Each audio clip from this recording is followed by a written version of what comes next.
안녕하세요. 교육진담 국어만세 시간입니다. 안녕하세요.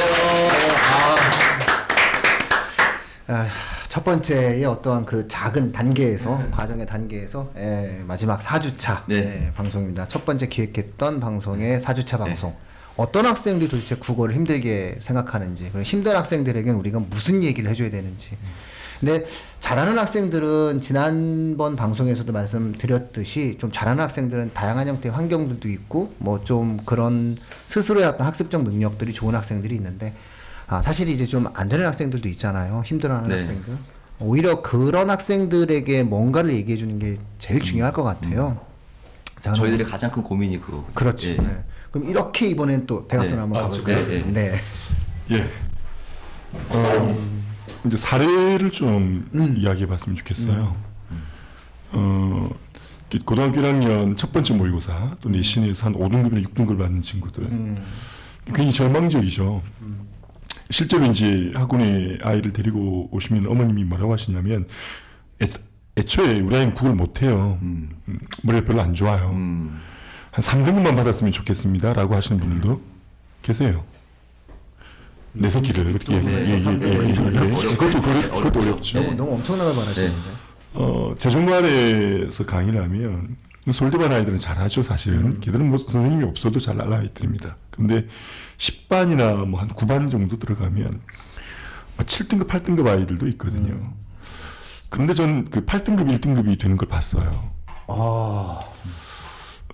실제로 지금 현재 고3인데 고1 때 5등급, 6등급 받던 친구가 고2에 들어와서 내신 그리고 모의고사 모두 1등급이거든요. 게다가 모의고사의 경우는 2번 연속 100점이고요. 그럼 어떤 아이들이 이렇게 됐느냐. 아까 우리 라온님께서도 말씀하셨던 꾸준히 해야 된다라고 했는데, 이재식 원장님이 아까 착각 오해 말씀하셨잖아요. 이게 무엇이 착각이냐면, 국어 점수를 잘 받기 위해선 문제를 많이 풀어야 한다라고 생각하는 게 착각이다.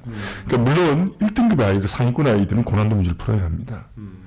전 아이들에게 문제를 풀려고 할 때 그 아이들에게 답안지를 만들어 주거든요. 그 답안지에 그냥 답만 쓰게 하는 것이 아니라 문제 유형을 다 써줘요. 그리고 난 뒤 제재별로 유형별로 어떤 부분이 이 아이가 취약한지 그 답안지를 주거든요. 상위권 아이들은 그렇게 문제 위주로 풀어야 돼요. 근데 지금 잘 못하는 아이들은 어떻게 하니? 걔는 문제 풀고 있으면 안 되거든요. 정답이 안 나오는 이유는 글이 안 읽히기 때문이거든요. 그럼에도 불구하고 그 아이들은 좋은 문제집, 1등급이 보이는 문제집을 좀 풀고 있다고요. 문제집을 넘기면서 만족감을 느끼는 거죠. 그 친구들은 그런 공부를 해야 되는 것이 아니라 아주 지루하고도 더딘 공부를 해야 되는 거예요. 그러니까 라우님이 말씀하신 것처럼 매일매일 한 지문의 문제를 풀 것이 아니라 매일매일 한 지문을 읽어야죠. 그러니까 5등급 정도라고 하면 우선 어휘가 안 된 친구들이란 말이죠. 영어를 제가 좀 빌려와서 이야기하면 제너럴이라는 단어가 있잖아요. 일반적인 이렇게 우리가 외웁니다. 그런데 제너럴을 일반적으로만 기억하고 있는 친구들은 결코 영어 공부를 잘할 수 없는 아이죠. 왜냐하면 제너럴 하스피터라면 일반적 병원이 아니잖아요.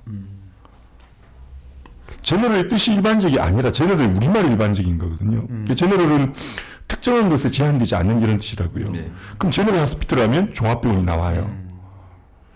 그러니까 첫 번째로 국어 안 된 아이들은 맥락을 통해 단어의 의미를 찾는 연습을 해야 돼요.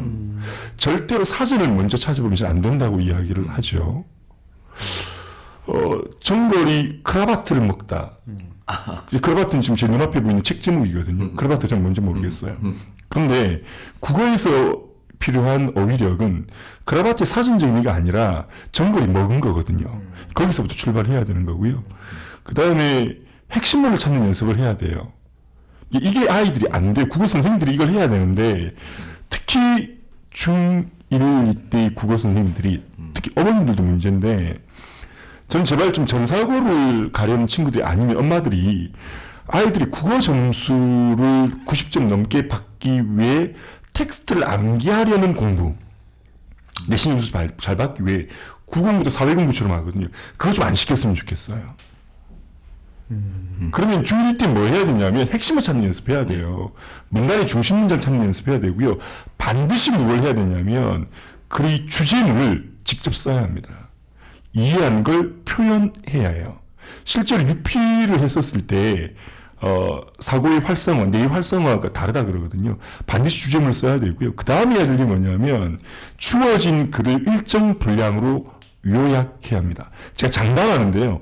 5등급 받는 아이들, 6등급 받는 아이들 6개월만 이거 하면 3등급은 금방 도달할 거고요. 2등급에 도달합니다. 근데 이 공부가 매우 힘들어요. 더디고 힘들죠. 매일 30분씩 한 지문 내지 두 지문만 하면 반드시 2등급까지는 쑥 올라갑니다. 집요함이 있어야 돼요. 박수 한번. 어떠신가요 또? 마이크 찢어버린 줄 알았습니다. 목소리의 힘이 그냥 저 앞에 있는데. 존경하는 형이죠? 네, 존경하는 존경하는 아는 형님. 그러면 이 바톤 이어서 네. 그 이재식 원장님께서는 어떠세요? 못하는 학생들도 오잖아요. 그럼 그 학생들은 어떻게 이렇게 힘을 주시나요? 앞에서 힘을 주셨으니까 저는 좀 다른 쪽 얘기를. 근데 똑같은 거는 얘기가 이제 사례 중심 가는 건 좋을 것 같아요. 얘기가. 왜냐면 이제 좀 들으시는 분들 입장에서 같이 공감할 수 있는 네. 단 한 분이 계셔도 사례 중심일 때 좀 더 와닿지 않을까 해서 그 저희들도 지도다 보면은 원래 잘하는 아이들이 있고요. 독해력 떠난 아이들도 있고 등급 좋은 애들도 있는데 때에 따라서 이제 정말 4등급, 5등급, 6등급, 7등급 받는 아이들이 있어요. 그런 친구들이 학원에 올 때는 좀 막막한 게 공부를 안 했거나 공부 방향성을 몰랐을 때 아이가 어떤 선생님의 어떤 좋은 조언이나 또는 좋은 어떤 학습 방향을 통해서 향상이 많이 돼요. 그러니까 예를 들어서 제가 어떤 아이가 6등급인데 모의고사 문제 푸는 방법에 스킬 알려주면 아이가 2, 3등급 충분히 올라가거든요. 그러니까 1등급은 올라도 2등급까지 충분히 올라갑니다. 가는데 예, 문제는 뭐냐면 기본적인 독해력이 약한 친구들이 있어요. 그러니까 저는 좀 그런 얘기 좀 말씀을 드리면 아이들이 때에 따라 저희보다 더 훨씬 현명하다. 그러니까 이런 주제를 말씀드리고 싶은 이유가 뭐냐면 한 아이가 이제 저희 학원에 왔을 때가 이제 언니가 학원을 저한테 이제 고3까지 배워서 공부를 했고 우리나라 이제 명문대학 진학을 했어요. 근데 동생은 그러지 못한 거예요. 이제 이 친구의 목표는 이제 연기자였는데 이제 예술고등학교 영국영화과였거든요. 근데 이 친구가 목표하는 등급이 높지가 않아요. 5등급만 받아도 되고 4등급이면 만족이에요. 근데 이 친구는 7등급 이상을 올라가지 못하는 아이죠. 그러니까 학원에 처음 왔을 때가 제가 기억하기에 이제 고등학교 2학년 중후반쯤이었으니까 좀 늦게 온 거예요. 와서 선생님 저 공부 가능성이 있냐고 물어봤을 때 충분히 가능하다 해보자. 언니도 열심히 했고 너도 가능하지 않겠냐 했는데 실제 수업을 해보니까 이 친구가 더 심각한 거예요. 그래서 이제 질문이 뭐냐면 아주 조심스럽게 저한테 이렇게 물어봤어요. 의인법이 뭐예요? 선생님 이렇게 물어보더라고요. 수업 중에. 근데 이제 이 조그만 목소리가 아이들이 보통 뭐 한 20, 30명 공부를 하더라도 왜 울림이 될 때가 있잖아요. 이 아이는 용기를 내서 물어봤는데 제가 이 답변을 과연 아이한테 해줄까 말까라는 게 사실 선생님 고민이 돼요. 왜냐면 고2 후반쯤 된 아이가 의인법 모르진 않거든요. 그런데 이제 제가 아이가 그래 의인법 몰라? 그거 설명해 줄게. 물론 공부 잘하는 아이들 입장에서는 그게 말도 안 되는 질문일 수 있었고 그 친구 입장에서 용기를 낸 거였지만요. 그래서 제가 이제 그 의인법에 대한 설명을 한 20분 해줬어요. 아마 국어 선생님들이 아시겠지만 의인법 한 15초면 끝나는 건데요. 그걸 20분 설명해 준 건 뭐냐면 제가 아는 모든 지식을 총동원해서 뭐 이제 의인법의 어떤 중심되는 내용부터 해서 활용하는 방법, 수많은 시 나오는 예문까지 들어서 설명해 줬거든요. 그러니까 아이들이 그 수업을 처음 들을 때는 의인법을 설명하는 선생님의 의도를 몰랐다가 나중에는 이제 선생님의 설명을 통해서 아이가 이제 굉장히 그 반 아이들이 동화대 수업을 듣는 과정이죠. 제가 이제 해줬던 얘기는 뭐냐면 아이에게 좀 힘을 주고 또 그리고 제 신념이 그거거든요. 나쁜 질문은 없다. 좋은 답변만 있을 뿐. 선생님들 역할은 그런 거기 때문에 그래서 이제 수업을 이렇게 하잖아요. 그럼 이 친구가 되게 고마워해요. 근데 문제는 뭐냐면 이 친구가 성적이 오르진 않는다는 거죠. 그래서 한 번은 울며 전화가 왔어요. 아무리 해도 자기는 6등급 이상 못 올라가는 거예요. 그러니까 물론 이제 공부한 지 3개월, 4개월 정도 됐을 텐데 그래서 이 친구에게 제가 했던 말은 그런 말이었던 것 같아요. 아무개야, 너가 지금 성적 안 오른 건 선생님들 답답하고 안타깝지만 너가 오늘 공부하는 내용들이 꼭 성적 하나만 위하는 건 아니잖아. 예를 들어서 너가 나중에 연극 무대 섰을 때 너의 대본을 읽는다면 그 대본에 시가 있을 수도 있는 거고 너의 대본 속에 철학일 수도 있는 거 아니겠어? 그러니까 오늘 이 공부가 너에겐 힘든 시간이겠지만 너의 인생에선 다 밑거름 되는 거야. 라는 얘기를 이제 제가 저도 모르게 이제 한밤중에 통화를 하다가 이게 나왔어요. 그 친구는 너무 고마워했고 뭐 해피 엔딩이겠죠? 4등급 나왔습니다. 그래서 목표 대학을 갔어요. 갔는데 저는 이제 아이들을 볼 때 국어를 좀 잘 못하는 친구들을 보면 방법상으로 설득할 수 있는 친구들이 있고요. 그래서 충분히 어떤 개선 여지들이 있는 학생들이 있지만 때에 따라서 교육 중심에서 벗어난 친구들도 있거든요. 교육을 제대로 받지 못하거나 또는 존중받지 못하는 아이들도 많이 있어요. 그래서 특히 국어선생 입장에서는 아이들이 살아갈 때 조금 영수 선생님 죄송합니다. 영어나 수학의 어떤 비중보다 살아갈 때 국어의 비중이 더 클 때가 있잖아요. 그러니까 죄송한 게 아니라 다 아세요. 아 그러신가요? 영수 선생님들이 아세요. 네. 네. 그래서 그런 면에서 저희 아이들에게 살아가는 밑거름에 이야기를 한다면 아이들이 뭐냐면요. 제가 왜 아까 처음 얘기가 아이들이 저희보다 현명하다고 생각하는 부분이 저희들은 참 조심스럽게 얘기를 해요. 근데 아이들은 그 내면에서 받아들일 준비를 하고 있는 중이었어요. 내가 약한 것도 알고 내 성적이 정말 5등급 올라가기 어려운 것도 알고 있어요.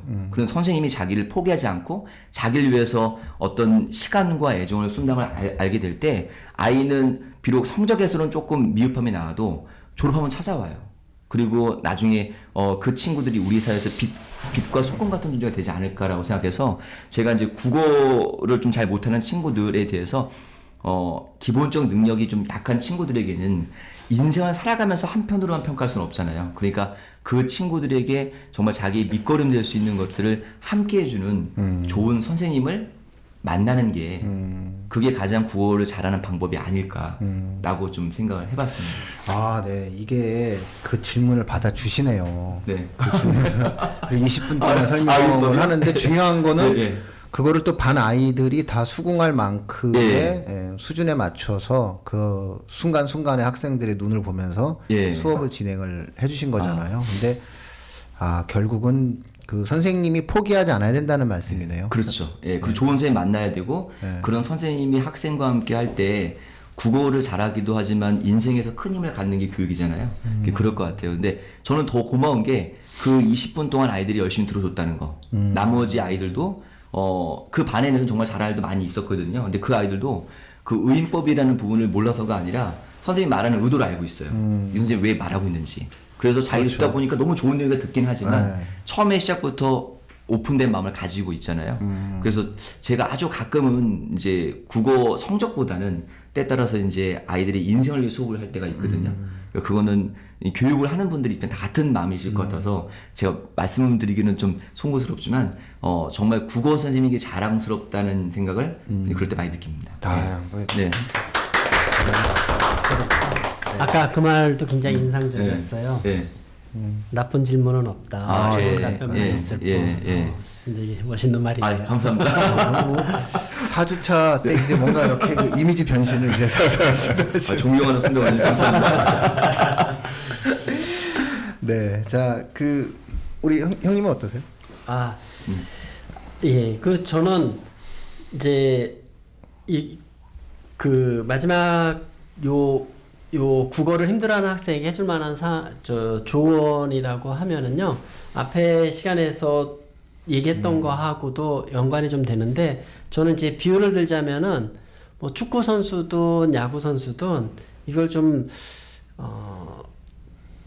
기본이 돼야 되는 거는 어쨌든 그 학년을 좀 낮추면 낮출수록 독서가 가장 기본이라고 생각이 듭니다. 이 독서를 광범위하게 하지 않으면, 그러니까 마치 좀 전에 비유를 들려고 했던 것처럼 운동선수가 어떤 종목에서든 제대로 하려고 하면은 체력이 좀 바탕이 돼야 되잖아요. 네. 근본적으로 체력이 바탕이 되지 않는데 뭐 어떤 구체적인 종목에서 잘할 수 있다라는 거는 좀 말이 안 되는 것 같거든요.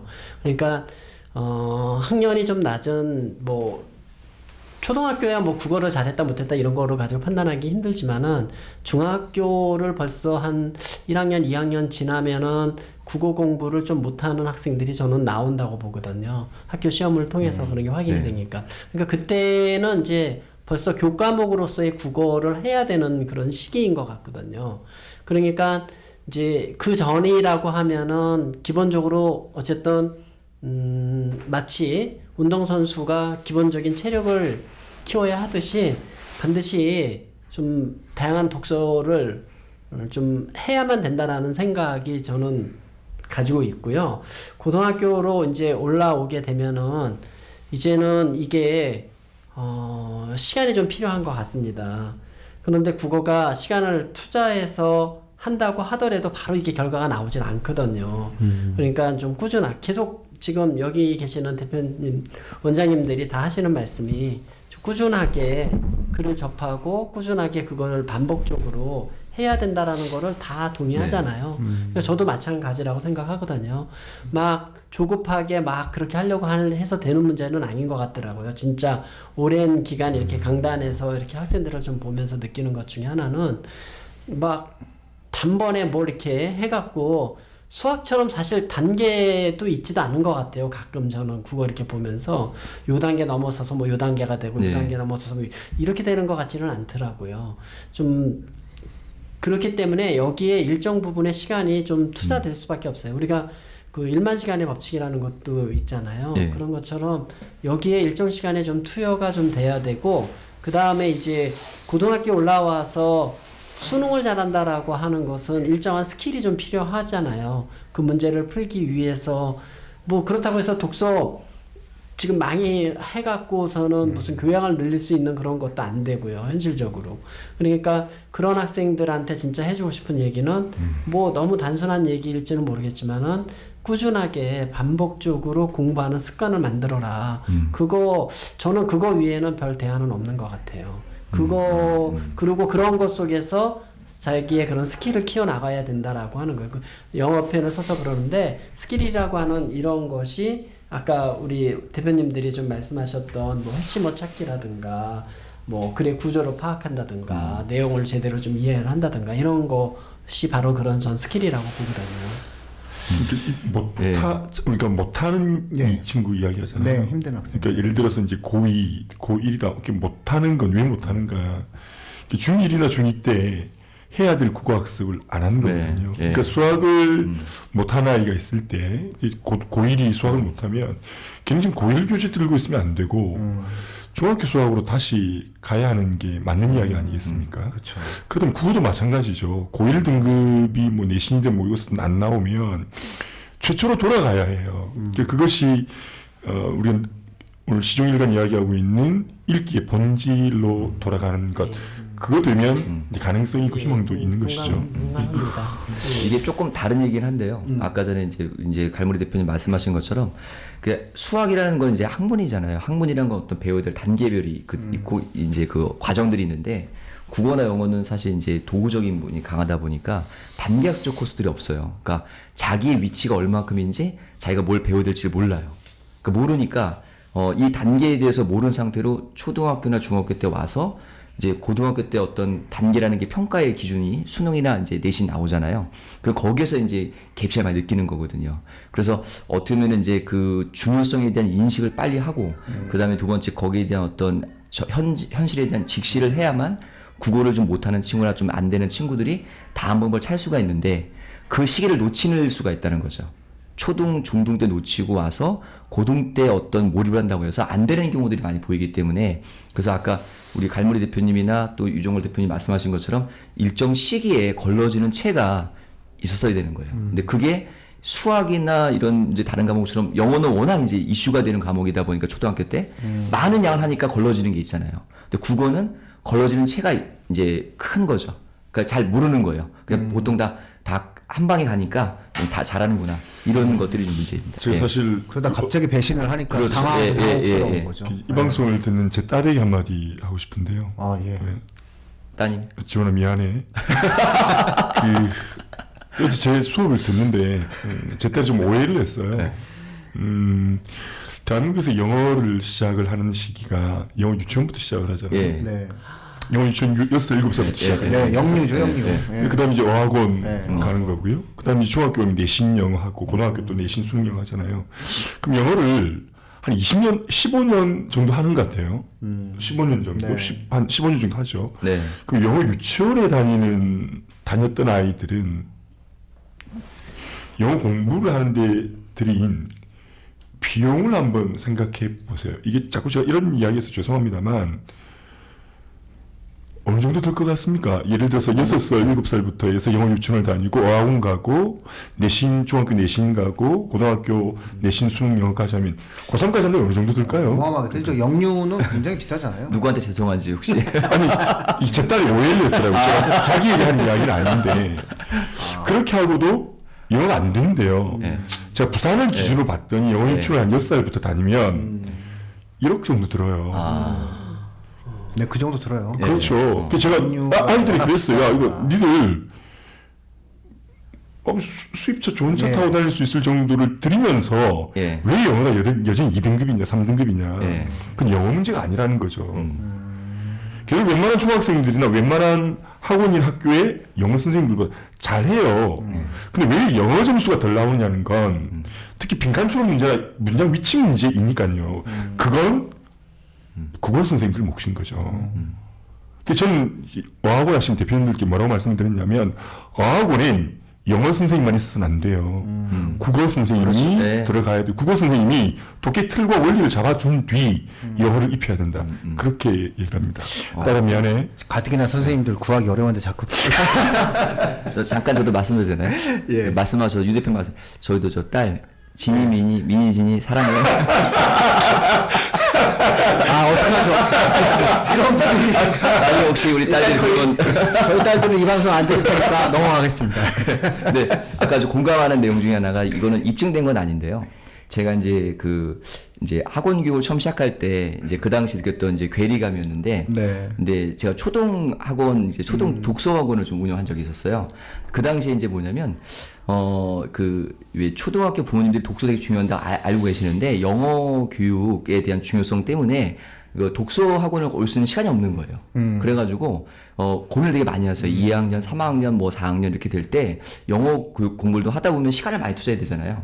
그러니까 이제 아이가 책 한 거를 읽고 얘기할 시간이 좀 부족하다 보니까 고민하시는데 제가 좀 아쉬웠다라고 말씀드릴 수 있는 게 뭐냐면 영어의 내용들이 미국 초등학교 교과서 같은 걸 보시더라고요. 학원에서. 그런데 그 내용들을 읽어보면 아이가 4학년인데 실제 그 초등학교 교과서 내용은 2학년이나 1학년 수준의 내용이에요.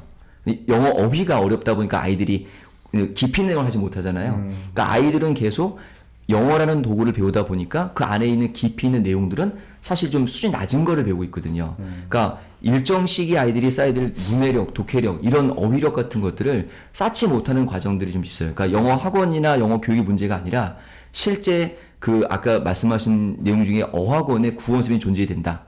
라고 말씀하시는 게 전 이해가 되거든요. 저희 그 부천에 뭐 원장님이 그렇게 교육권에 가지고 계셔서 그 영어 학원에 국어 선생님을 채용해서 수업을 했어요. 안 되셨어요. 안 돼요. 그래서 다시 돌아가셨고요. 너무 안타까운 거. 저는 교육적 신념을 가지고 너무 지지해드리고 같이 이제 우리는 고민을 하는데 현실로는 그게 잘 안 되는 게 당장 영어 어휘 하나 외우는 게 더 중요하다라고 판단할 경우 있더라고요. 그래서 저는 그래서 꼭 부모님들께 이제 자녀 지도할 때 국어라는 시험지를 꼭 풀어보시고 그리고 이제 그래서 아이의 어떤 지도 방법을 잡으셔야 그런 이제 그 오해에서 벗어나지 않을까 생각해 봅니다. 빈칸 추론 문제를요. 지금 영어 이야기를 자꾸 하는 게 제가 빈칸 추론 문제를 이제 국문으로 번역된 걸 아이들에게 풀려온 거죠. 국어 문제로 준 겁니다. 영어 지문을 영어 지문 이제 국문으로 번역된 거 답할 수 있을까요? 못합니다. 50%가 못해요. 못합니다. 그러니까 영어 공부만으로 안 되는 근본적인 이해력, 근본적인 언어 논리력, 사고력은 저희의 몫이다. 그래서 그거 안 되는 건 영어 선생님 잘못 이전에 저희 잘못 같은 생각도 듭니다. 자, 그럼 이제 우리 라운님께서는 힘들어하는 애들은 어떻게 하나요? 혹시 너무 잘하는 애들만 불러서 수능이 다 나온 건 아니에요? 수능 만점 10명. 이거 만점 나올 것 같은 애들만 뽑는 건 아니고요? 다들 좋은 얘기 다 해주셔서 저는 조금 관점을 다르게 해서 말씀드릴게요. 그러니까 보면 처음 출발이 중요한 것 같은데요. 애들이 너무 급해요. 그래서 자잘한 실수가 많아요. 아이들이 시험 보고 오면 가장 많이 하는 얘기가 실수했어요. 그렇죠. 그래서 제가 아이들한테 그러거든요. 몰라서 틀리는 건 괜찮아. 근데 실수해서 틀리면 그게 문제라고 나는 생각해. 그래서 저는 어렸을 때부터 뭘 할 때 좀 차분하게 끈기 있게 하셨으면 좋겠고요. 또 학습 만화보다는 줄글을 좀 읽는 연습을 시켰으면 좋겠어요. 처음에 너무 독서를 안 한다고 해서 학습 만화부터 시작하면 나중에도 계속 학습 만화만 읽어요. 그러다 보면 맞아요. 책을 되게 많이 읽었다고 하는데 실제로 독해력은 떨어지거든요. 그래서 저는 출발이 중요하다. 그리고 줄글을 좀 어렸을 때부터 어렵지 않은 것들 많으니까 읽었으면 좋겠다 생각하고요. 작년에 그런 학생이 있었거든요. 육모하고 구모 때 막 60점 정도밖에 안 나왔었어요. 근데 예. 수능에서 88점 나왔는데요. 그 친구한테 한 얘기는 딱 하나였어요.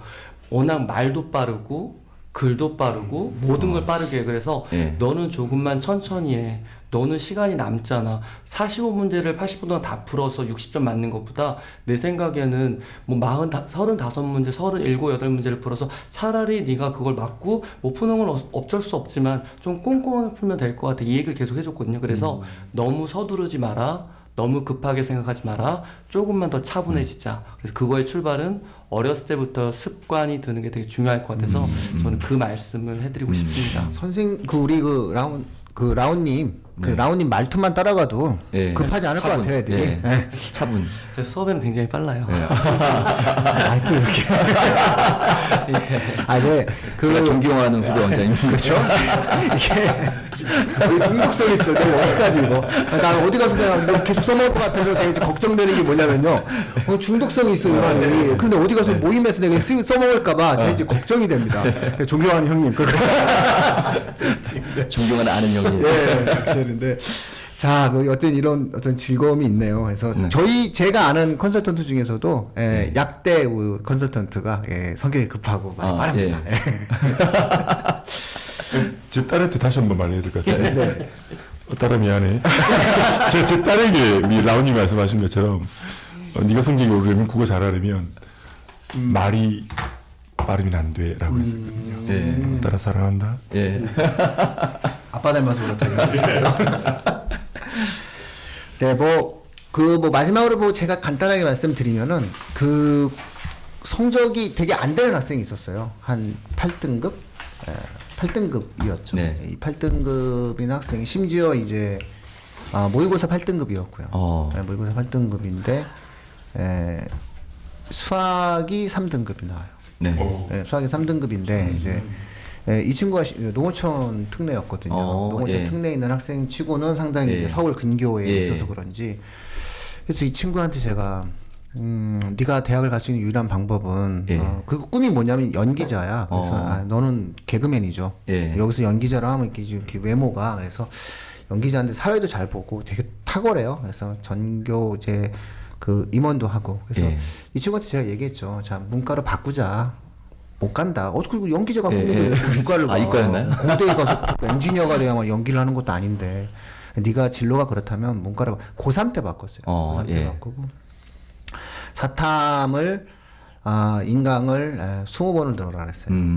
어차피 농어촌 특례에서 정시의 관건은 영원히 예. 탐구를 20번을 들어라.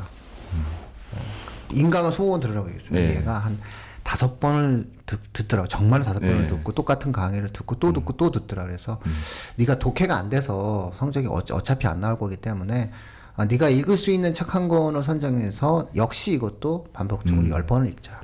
3학년 동안 여러 권을 읽지 마라. 너 어차피 안 돼. 그래서 네. 네가 읽을 수 있는 책이 뭐냐라고 물어봤어요. 그래서 막 쭉 얘기를 했어요. 예. 서점에서 네가 이걸 한번 찾아봐 그랬더니 얘가 뭐라 그럴까 이렇게 연기를 하는 애라 그런지 이 친구가 골라온 책이 뭐냐면 총균세예요.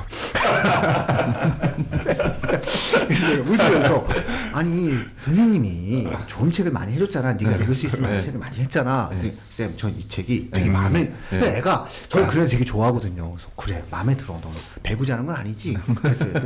이 친구가 정말 3번 읽었어요. 이 책을 정말 3번을 읽고. 그러니까 저는 이제 하는 게 어차피 이과에서 문과를 바꿨으니까 너는 계속 국어 수학을 안 해도 되잖아. 예. 그래서 나는 그래서 1등급 받고 우리 전략은 1등급 받고 사탐에서 등급을 맞춰서 농어촌 특례 정시로 가자. 근데 네가 사탐만 공부한다고 성적이 안 나올 거다. 읽기가 안 되니까. 근데 읽기를 내가 지금 국어를 학습한다고 해서 되는 것도 아니니 일단 이 책으로 공부를 하자라고 해서 꼼꼼히 읽고 독후감 쓰게 하고 이러면서 이제 진행을 했죠. 네.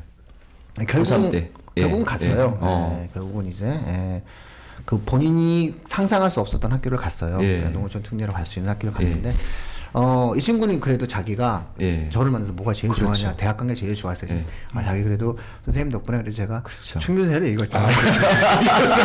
그래서 뭔가 이렇게 하나의 책을 여러 번 읽다 보면은 예. 느낌이 생겨요. 그래서 뭐 아주 독서라고 하는 그런 부분들에 대해서 어차피 또 학생부 종합전형 하다 보면 독서 집어넣어야 되거든요. 그래서 예. 기왕에 읽을 거라면 고등학생들도 독서를 하거든요. 시간이 없다라고 하는 어떠한 표현들을 하시지만 어차피 모든 것은 상호 연결되어 있다라고 생각을 하시면서 모든 부분에 있어서 국어 학습에 대한 다양한 연결고리가 있다. 이렇게 좀 생각을 하신다면 힘들어하는 학생들에게도 뭐 새로운 형태의 어떤 계기점이 만들어질 수 있지 않을까. 이런 마지막 당부를 좀 드려봅니다.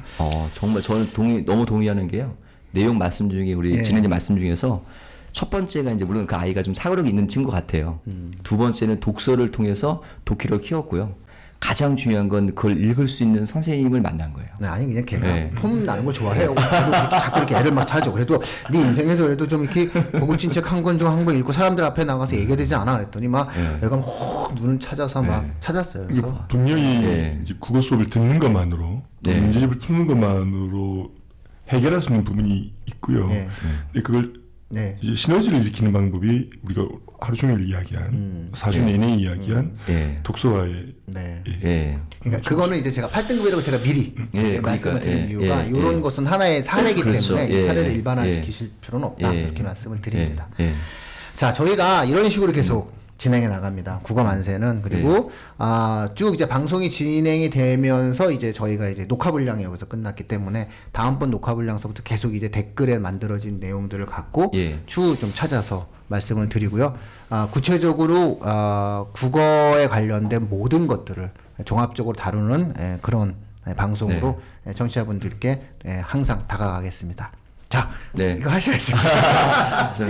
자, 즐거운 시간이었습니다. 국어 만세! 네.